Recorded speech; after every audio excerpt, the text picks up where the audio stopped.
The court's aware Article 1, Section 16 of the Florida Constitutional Amendment states that victims have the right to have their safety and welfare, as well as their families, considered in setting bail, including setting any pre-trial release conditions that could affect the safety and welfare of the victim. Ms. Evans has not yet been given that right. We appreciate the court giving her that opportunity here this morning. So with that, I'd like to call Kristen Evans. May she stand here next to me or to give her statement? Is she more comfortable standing here next to you? I think she would be. Yes, sir.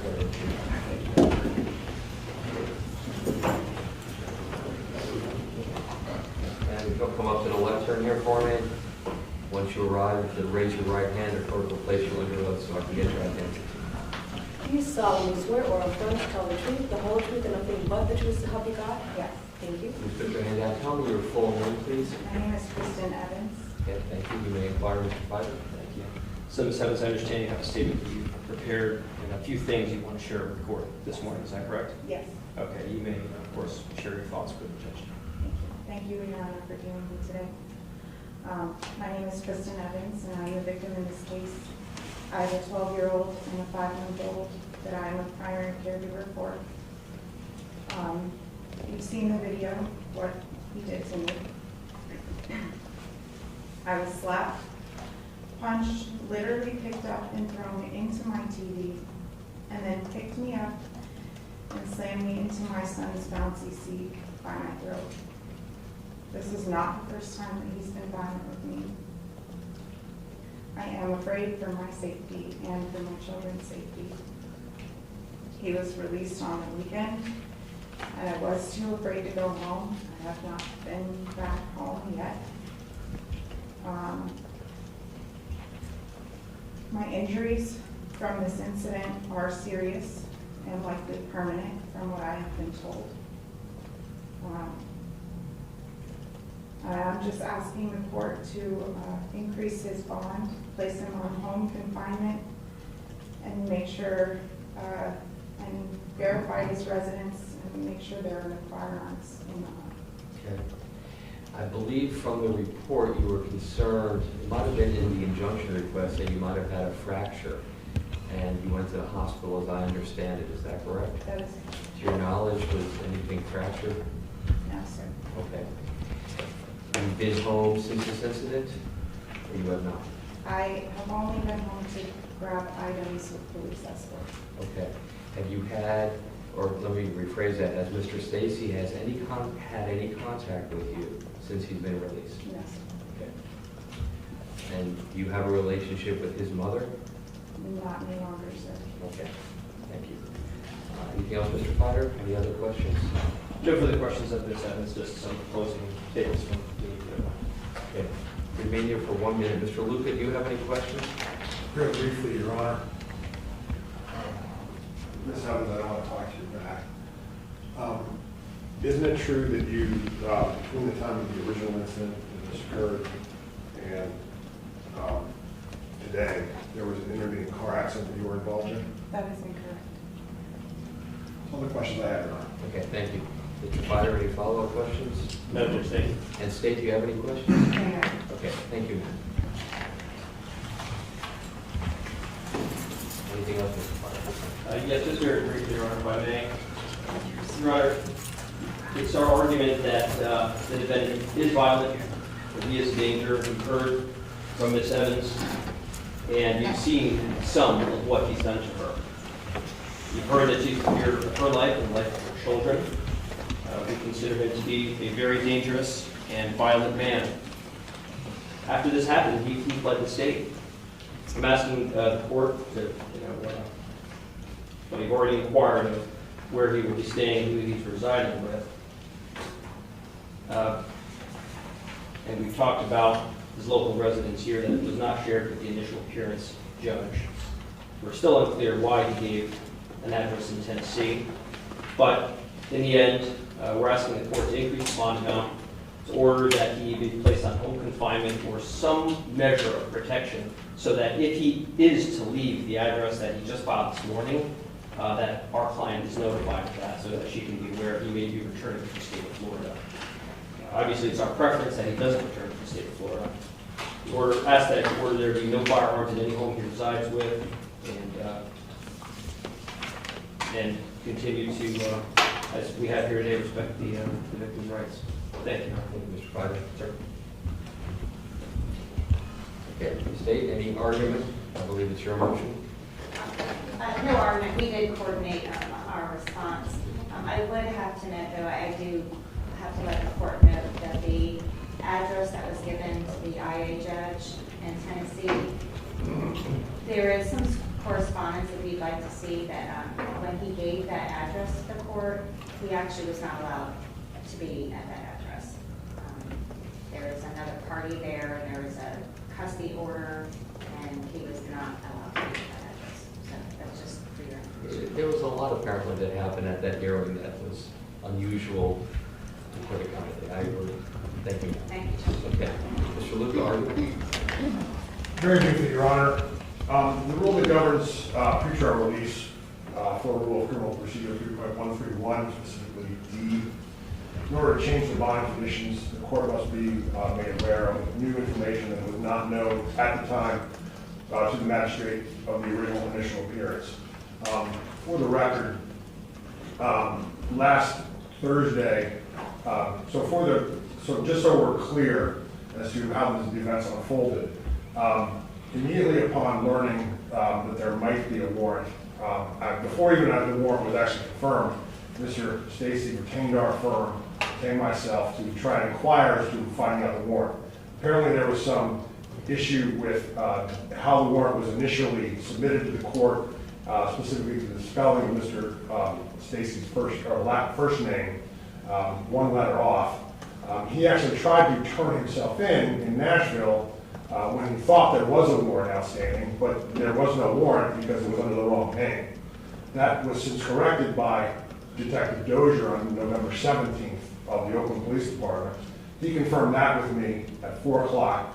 I immediately got on the phone with Mr. Stacy. He immediately flew and came into Orlando. The plan was originally that I was going to pick him up at the airport and meet Detective Dozier at the jail to surrender him. However, apparently someone recognized him on the plane, and he was arrested and taken into custody by the Orlando Police Department. Either way, Your Honor, my client was not trying to be a fugitive of justice. He was not trying to flee the state. He was not trying to hide. He was trying to resolve this matter as quickly as possible. As far as the first appearance is concerned, that also was odd because, again, when I was informed of first appearance, that first appearance was going to be at 1 o'clock in the afternoon on November 18th, that was the night before, on November 17th. The morning of November 18th, I received a call from Judge Baines, the initial appearance judge's judicial assistant, indicating that they wanted to move the pretrial up to 10 o'clock in the morning specifically because that is when the alleged victim would be available to testify. And that's the only reason why it was moved up.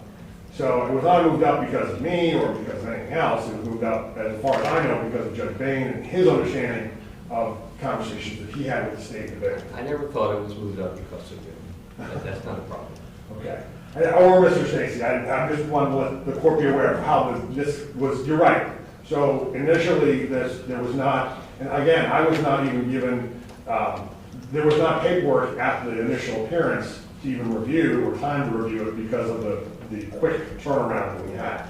I had court here before Judge Adams at 9 a.m. and had to run immediately over to the jail to deal with the situation. So you're right, Your Honor, certain things were said in court that were unknown to me. However, they were brought to light. The injunction information was presented to Judge Bain, so that was known to him at the time. He imposed a bond that is in excess of the standard bond schedule pursuant to Administrative Order 0798-4717, and the most recent one, 2003-3924, which sets the Orange County bond schedule. Plus, also additionally, he imposed the additional condition of surrendering Mr. Stacy's passport, which he did. He did provide that address because that was he only provided the address in which he was staying at his last known address, so that was the only address he had at the time. That's one of the reasons why we're filing a change of address today, because we realize that because of this pending custody order that we were not aware of at the time, but since I've become aware of, Mr. Stacy cannot live there, hence he is now going to be living with his mother in Alabama until he goes to his program in December, and then will return to Alabama until he can get his own residence.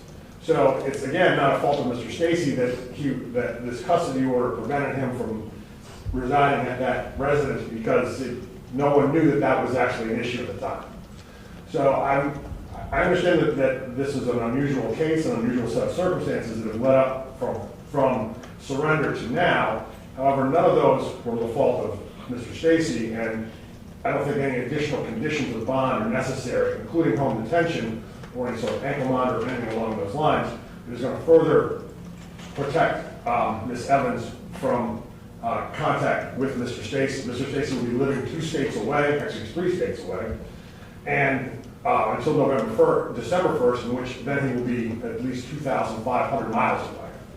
So I think there's adequate safety precautions in place, and that the state, to satisfy the state and Mr. Fletcher's client, that Mr. Stacy is not a danger to her family, anyone else, and he does not intend to return to the state of Florida until he has to for court.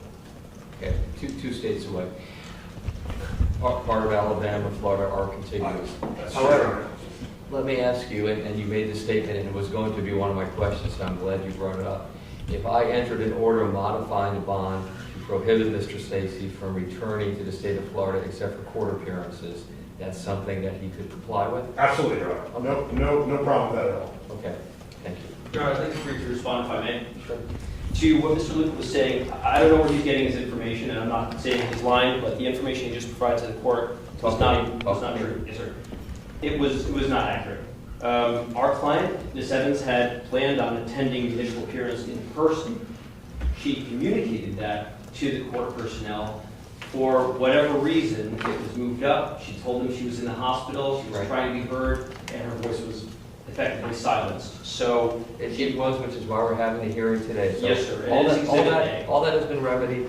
New information I've heard that the initial appearance judge did not, it's her testimony. Yes, sir. So I agreed that that would provide information if I thought it was appropriate to modify the bond. Thank you. Okay, thank you. Okay, Mr. Stacy, the purpose of bond is to ensure the safety of the community, and the primary purpose is to ensure your presence. Again, I gave your attorney very short notice for this hearing because I thought it was very important, and I thought that the victim should have her voice heard. It should have been heard on November 19th. It wasn't. We heard it today. I'm not going to modify your bond amount. I think the amount is appropriate only based upon your appearance today. And so I'm not going to increase the amount. I'm going to modify a condition of the bond that you not enter the state of Florida except when there's a scheduled court hearing, and that you not reside anywhere other than the Alabama address you provided or you reside with your mother, except for the time that you were in and participating in the inpatient program in the state of Colorado.